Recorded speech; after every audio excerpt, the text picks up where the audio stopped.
Hello everyone, welcome to Toyeen Talks. How you doing? Thank you for watching. Till I'll see you in my next video. Stay safe, stay blessed. I love you. Bye. Ibi tó wà wẹ́ kíní fún òkú Mohbad. So mi pé owó ọbẹ̀ nìkan gangan lẹ́kàn ń jà kì í ṣe justice lẹ́ ń wá lóòótọ́ fọmọ yín.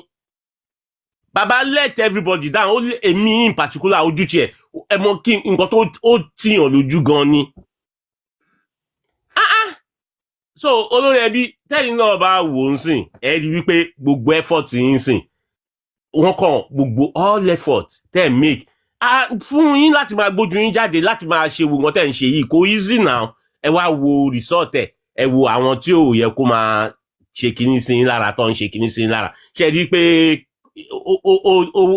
ẹ wò ó sad ẹ jẹ́ kí n máa gbọ́ ètò lọ. Mr. Shina ṣe ṣì wà ń bẹ̀.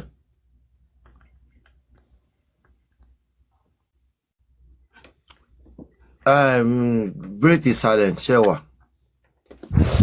Wọ́n àpá orin sàlàtì. Àkópalẹ̀ mọ́ máa ṣe wà. Ẹni tí mo fẹ́ sọ, I will take us back a little bit and then kí gbogbo aka establish in our conscience pẹ̀lú ẹ̀yin pẹ̀lú èmi and several others ibi tá ti ṣe mistake because tí a bá ṣe bẹ́ẹ̀ tí wọ́n bá dá òkú Mohbad padà sínú ilẹ̀ yẹn with lies with injustice wọn need láti ṣe é pé if the public should allow that to happen it is going to come with consequence. Now ẹ jẹ́ kí n bẹ̀rẹ̀ láti bí public pariwo síta few days after tí Baba Mohbad tó sọ pé òun gbé òkú Mohbad lọ sí police station òun lọ complain ọlọ́pàá ò fún òun ní audience and the public spoke out wọ́n wá ṣe kí ni ọlọ́pàá dìde wọ́n ṣiṣẹ́ between you and I ibi tá dàgbàdé ní orílẹ̀-èdè Nàìjíríà in that kind of a case kò sí bí wọ́n ṣe ní pé bàbá ọmọ especially ẹni tó lọ sí Mohbad ní pé oya come and tell us complaining tí ráyè complain yẹn statement tí ráyè kọ́gbà yẹn because you claimed you wanted to complain wípé wọ́n pa ọmọ yín ni or ẹ fura pé wọ́n pa ọmọ yín. Now, if you now write a complaint, a statement, Mr. Lati, you did not allow people to express themselves in that area. Ngba tẹ́ wá lọ statement, kò sí bàbá yẹn ṣe fẹ́ sọ pé ọlọ́pàá ò pa àwọn káwọn kọ statement. Ọlọ́pàá wá swing into action. Wọ́n wá arrest oríṣiríṣi yẹn. Despite the fact pé kí bàbá tó gbé Mohbad kúrò ní ilé Mohbad wọ́n máa ti sọ fún wọn pé nọ́ọ̀sì yẹn which was the last person tó ti nǹkan bọ Mohbad lára òun ni ó ṣe kí ni òun ló ti injection tẹ́ ẹ̀ mọ́rú ẹ̀ tó jẹ́ injection tí ẹ̀ mọ̀ bóyá poisonous injection ni injection tẹ́ ẹ̀ mọ̀ bóyá èèyàn kan ló ràn wá kó wá gbẹ̀mí Mohbad ẹ̀ dẹ̀ ń claim fún wa up until now wípé ẹ̀ fojú kan nọ́ọ̀sì yẹn ìgbà tẹ́ fẹ́ lọ gbé ọmọ yín that means you are still bitter ìpẹ́rù nọ́ọ̀sì tó gún ọmọ yín ẹ̀ tún padà fojú kan now ọlọ́pàá wá ṣe kí ni wọ́n wá arrest nurse kò sí bó ṣe fẹ́ rí ṣé wọn ò ní sọ fún bàbá Mohbad pé the nurse has been arrested torí àbí bàbá fẹ́ sọ pé no statement táwọn lọ kọ fún ọlọ́pàá tí wọ́n padà fáwọn láyè láti kọ àwọn ò kọ síbẹ̀ pé nọ́ọ̀sì kan ló gún ọmọ àwọn pa he must have written it pé nǹkan tó ṣàlàyé fáwọn ni pé nọ́ọ̀sì ló gún ọmọ ìwọ̀nmí náà máa kọ́ síbẹ̀ nọ́ọ̀sì ni àdúrà náà máa kọ́ now the lead person tí ẹ̀yin sọ wí káwọn èèyàn dá owó fún kó support ọlọ́pàá wa mú nọ́ọ̀sì yẹn for 4 months in detention while she's being investigated. Baba Mohbad, he never said he went there to see the nurse. Ṣọlápá ò pè wọ́n pé àwọn ti mú nọ́ọ̀sì ni àbáwọn ò gbọ́ pé nọ́ọ̀sì ti wà ní detention and he is getting funds from the public seeking justice for it. Kò tí ì dé corona inquest nígbà yẹn o. So now the question you should ask yourself, ẹ má bú bàbá, ṣé ìyàtọ̀ ò sínú criticism àti èébú ni? And when I wanted to establish that, one dàmọ́ mi lẹ́nu thinking I am here to come and attack. It's not. Ìgbà yẹn là bá ti mọ bí tá à ń lọ. Ìgbà yẹn là bá ti gbé gbogbo nǹkan tẹ́mi ń ṣe lọ yẹn là bá ti gbé kúrò ní side ọ̀dọ̀ wọn and would have gotten justice because as we speak now n tí ẹ mọ̀ ní wípé ẹnu ayé òun ni ẹbọ ẹnu yín lẹ fi sọ pé kọ́ lọ wú òkú ọmọ ọlọ́mọ jáde. Now you are ẹ wo bẹ ṣe ń feel nítorí pé ẹ lọ́mọ ti yín ẹ wo ìdààmú tó ń fún ọmọ yẹn ìdààmú yẹn kò ń ṣe pé bóyá ọkọ dédé àwa public la ní kọ́ lọ bá wa dà láàmú nítorí a fẹ́ wá ìdájọ́ fún àwa náà la wá ní ẹ má lọ sí apá abidama ti lóòótọ́ ká lè dá padà sínú ilẹ̀ pẹ̀lú irọ́ àti injustice a dẹ̀ fẹ́ bímọ ọmọ wa fẹ́ wà lórí the same soil inú ilẹ̀ tó máa rìn lórí ẹ̀ la fẹ́ kọ́ dá ọmọ yẹn padà sí tí ilẹ̀ yẹn bá bẹ̀rẹ̀ sí ń bínú tó bẹ̀rẹ̀ sí ń ṣe ìkà tó ń lanu ẹ mọ̀ pé bí tí àwọn àjàkálẹ̀ àrùn oríṣiríṣi kan ti wọnú ìlú nìyẹn because ohun tí ẹ̀yin public tẹ bá ṣe pẹ̀lú ẹ̀rí ọkàn tẹ bá padà bẹ̀rẹ̀ sí ń deceive ara yín ẹ tún gba ogún àwọn èèyàn you want to use the public sweat to return injustice for an innocent boy now ẹ wá mú yẹn kúrò on this same platform the power of attorney of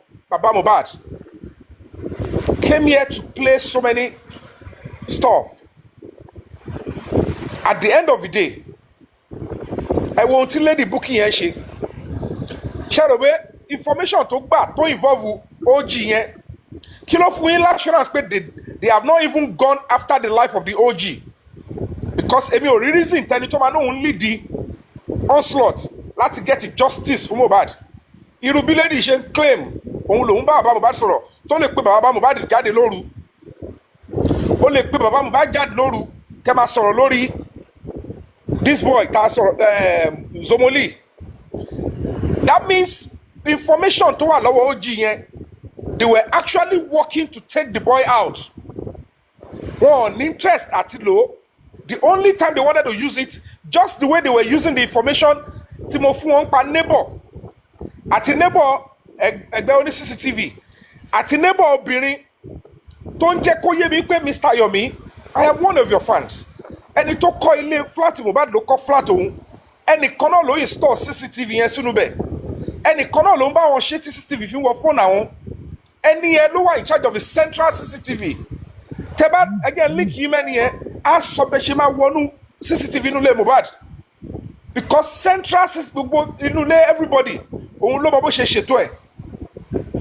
This lady Bukky was blatantly and criminally ó dẹ̀ bẹ̀rẹ̀ sí put life and people here into serious jeopardy everybody dákẹ́ wọ́n wò mo ní mo fi ẹ̀mí mi lẹ̀ kó tó di pé wọ́n lé mi ní ìjọsí mo ní Baba Mohbad yìí nìkan ni mo fún ní contact mo fún wọn ní coordinate live current location room number hotel tí mo wà. The moment I told him that number lady yẹn lélẹ́yìí o ma delete ẹ̀ torí pé mi mọ̀ bóyá fóònù yìí wà hacked ṣe ti copy ẹ̀ mo fẹ́ delete ẹ̀ and I removed the lady's number mo ní tí nǹkan bá ṣẹlẹ̀ sí mi tẹ́ ẹ̀ bá padà rí mi mọ́ o ọ̀tá mi mọ́ o lady yẹn ni kẹ́ bá mi track down ó fẹ́ link mi wọ́n ẹni tó máa ṣe CCTV. The lady began to receive threat messages. That threat message was what led me to write to the police, and they went to the lady's estate. Wọ́n lọ gba statement ẹ̀ nínú same estate Mohbad. Wọ́n ṣe kí ni wọ́n invite Mr. Famuyiwa bọ̀bọ̀ ṣèyí tí wọ́n padà rán lọ pé kó lọ threaten àwọn èèyàn wọ́n lọ mo bọ́ síta sọ́ńbì ọ̀tọ̀ níbi tí gbogbo yín gbé gbà. You are not thinking that in that direction. The court tó ń dùn èmi jù ni pé how can people be this callous and wicked? Gbogbo wa I am a professional in my own right. Mo níṣẹ́ mi lọ́wọ́ wọn ò gbaṣẹ́ mi lọ́wọ́ mi. Mo wá voluntarily mo gbé iṣẹ́ tí mo ń ṣe tí mo fi ń wọ́ oúnjẹ sẹ́nu mi mo gbé lẹ̀ thinking ìmọ̀wájọ ṣọ̀kan as a society Nàìjíríà ti fẹ́ bẹ̀rẹ̀ sí ń dá o àníkàjọ wá justice mo wá fi pé jẹ́ ń lo ojú mi orúkọ mi face mi àti experience mi ká fi ran public lọ́wọ́ ẹ wo nǹkan táwọn pípọ̀ ń ṣe lẹ́yìn. The truth of the matter is this. Even while we're pursuing justice, the moment tí ẹnikẹ́ni bá ṣì ń wò pé Baba Mohbad is a sacred cow, ẹni tẹ́ gbọ́dọ̀ máa fọwọ́ ra lórí ni, that is when the justice for Mohbad máa rìn jìnnà. That is when he will still be putting himself in this whole justice struggle. Tá a dẹ̀ ní rí kankan. Ṣé àdùpá àwọn ọlọ́pàá tí wọ́n ráyè fún wọn lọ́dẹ̀ tó ń ṣe kankan ọmọ tó ń ṣe pé ẹ̀yin mọ tẹ́ ń ṣe pẹ̀lú wa náà. At the end of the day, he kept bringing up people, encouraging people that would attack you and I àtàwọn tí wọ́n fi owó àtògùn wọn lẹ̀. Ẹ jọ ṣó make sense nílẹ̀ káàárọ̀ òjíire àwọn tó ń jí láàárọ̀ tó ń bẹ yín jà fún justice ọmọ yín kò ṣe pé ẹ ń gbé àwọn kan lẹ́yìn nìkan ẹ tún make sure pé ẹ tún kọrin ẹ fi ń búyàn ẹ fi ń degrade wọn ẹ dẹ̀ tún lẹ́ni yẹn it should be given a preferential treatment nítorí òun ló bímọ òun ló wá he is doing worse than ìyá Mohbad. I can tell you for free on my honor mo mọ tí mo ti face mo mọ tí bàbá yìí ṣe. I saw him one-on-one nígbà tájọ wà ní command tájọ wà pẹ̀lú Dàmọ́lá. Bàbá yẹn ò dìde sọ wípé Dàmọ́lá ṣé wọn lo omi ìpín wọn lo kàn tó kọ sí yọ̀mí yẹn pé wọ́n ti Mohbad la orí mọ́lẹ̀. Are you okay? Can you tell me where is the 3 seconds video? Kò sí ohun tó jọ wọn kàn bẹ̀ mí pé ọlọ́pàá yẹn sọ fún ọ pé everything na dey talk na Yomi make una talk to make you no go social media. Wọ́n ní na you go help us tell am o. Ayé parẹ́ tí yẹn náà sọ pé Mr. Esha ti bọ́ lọ́yìn mo ní èmi mo ti gbọ́ yín mi ní lọ sọ. Mo ní ṣebí kí n má sọ ni mo ní mi ní sọ no mo ní but I want to see that Damola. At the end of the day they brought him they were saying us no action nothing. At the end of the day mo wá ń gbọ́ pé wọ́n ná owó lórí kéèsì Damola. The question is how n bolo ti jọra wọn. Ṣebí you claimed you came there for me. At the end of the day he never even requested to see the video or the extension of it. Ẹ wá sọ sí pé èyí tí Bíntín láyé wá lòun fún wọn sí. Ask yourself with your honesty. Ẹ̀yin tẹ́ ń dá owó tẹ́ ń ṣe wàhálà. What has he done with the one Bíntín láyé supplied? Zomo, àwọn lọ́kọ́ stand in defense of him.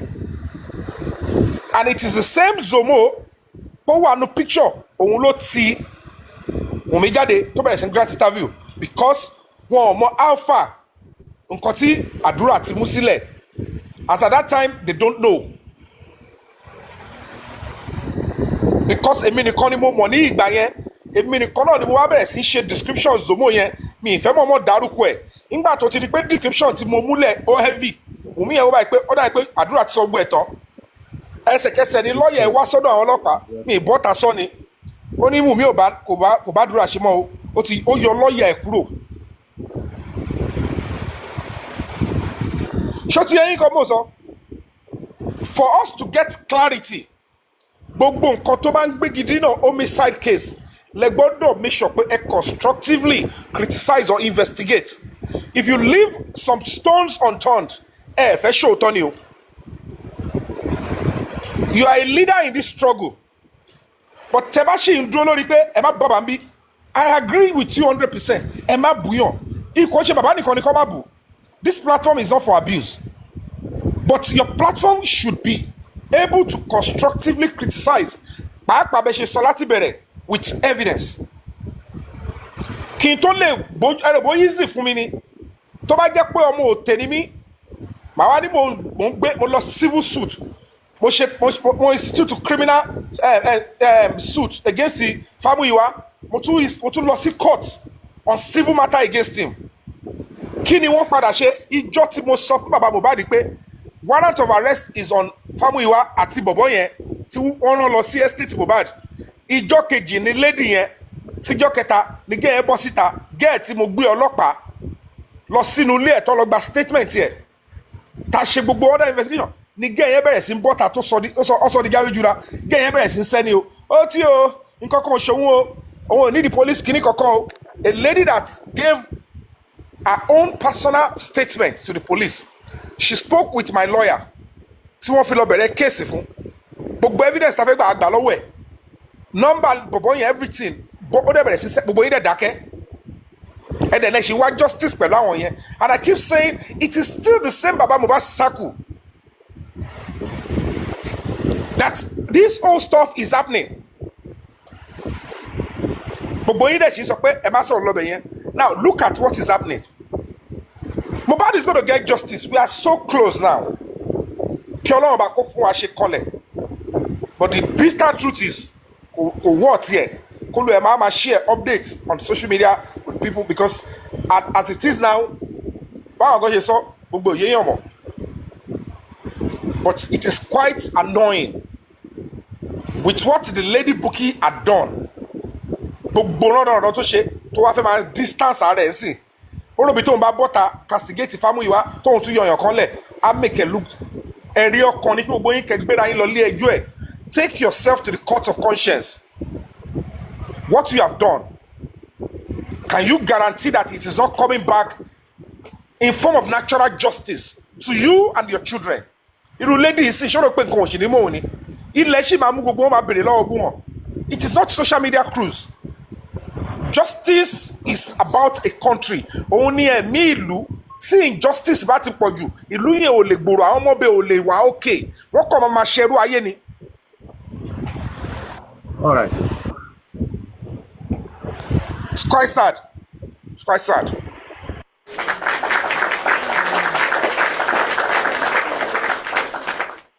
Mr. Shina Shewa. Andy. Yeah. Okay. Yeah, ọ̀rọ̀ ni Yoma ti sọ yẹn. She understand because a ti rí ìgbésẹ̀ tí gbogbo wọn gbé. Èmi dẹ̀ ti sọ before now at the beginning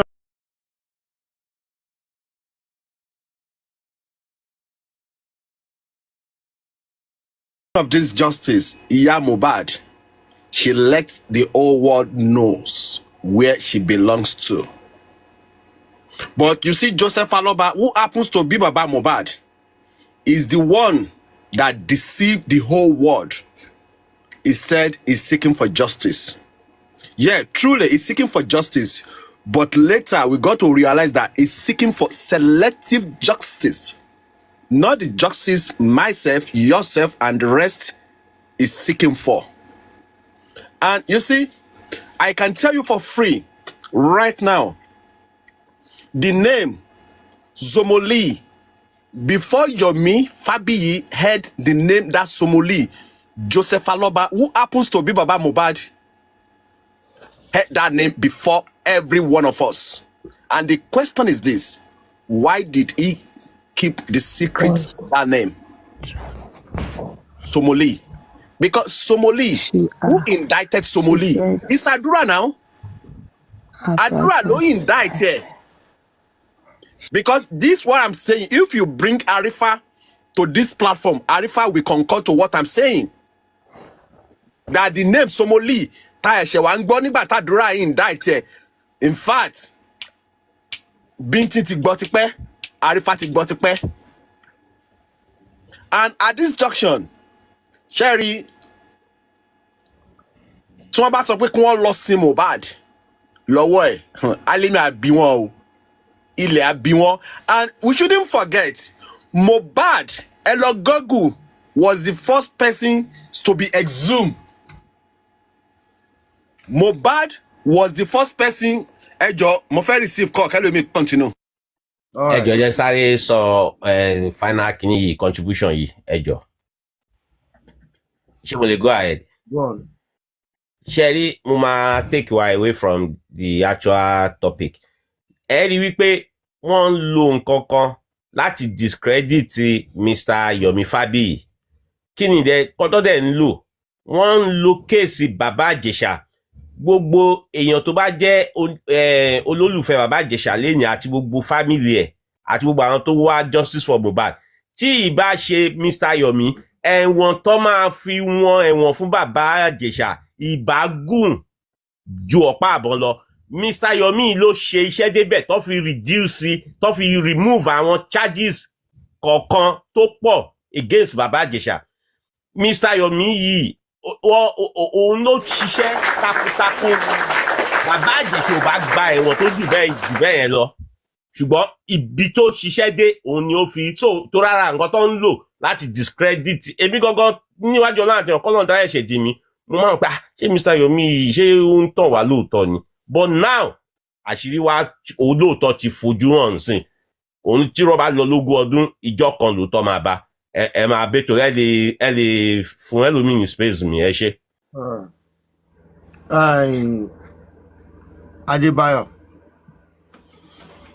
Adebayo, mute yourself. Adedayo. Kid boss sọ̀rọ̀ jàre. Yes, sir. Sir. I could share everyone. Thank you for all you do, sir. Mi ní much láti sọ mo ń gbọ́ gbogbo ẹ̀. Mo fẹ́ béèrè nǹkan kan ni pé ṣé mo voice note tí Bukky Jesse play lánàá yẹn tí èèyàn kan try láti jẹ́wọ́ fún ṣé after okay, I think the answer is there pé after ìgbà tí wọ́n send the 3 seconds video sí Uncle Yomi òun ni video yẹn jáde. Yes, now. After ni na tó rán dárúkọ fídíò bí àdúrà àti Like you go then pay me. Ẹ jẹ́ mute Fad. Kí lẹ sọ Uncle Yomi? wọ́n dárúkọ fídíò 3 seconds video tí Dàmọ́lá àti àdúrà send sí mi. Wọ́n dárúkọ ẹ̀ bẹ́ẹ̀. So you understand? Yes, so it means that it's recent. Yeah, recent.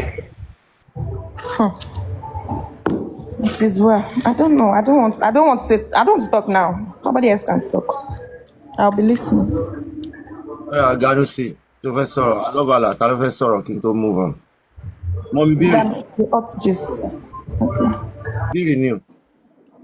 Hello, Baba Lati. Ṣẹ́wà. Ẹwà. Àti tó gallant Olori Ebi, the father, their grandfather. Ṣẹ́wà. Break the silence. Ẹ ṣe o, ẹ kúlé gbogbo ilé ẹ káàsán kalẹ̀ ọ̀rọ̀. Ẹjọ́ kẹ́ni ẹ lè mute. Ṣé mo lè máa sọ̀rọ̀ lọ? Má sọ̀rọ̀. Okay. First of all, break the silence. I want to say something that Sherry, even before now, me, that I am not a fan of Yomi. You understand? But when some moment saw that I don't Baba Lati. Torí mi ò mọ bó ṣe ń kọ sí ẹ̀yìn ìkakọ. She understand?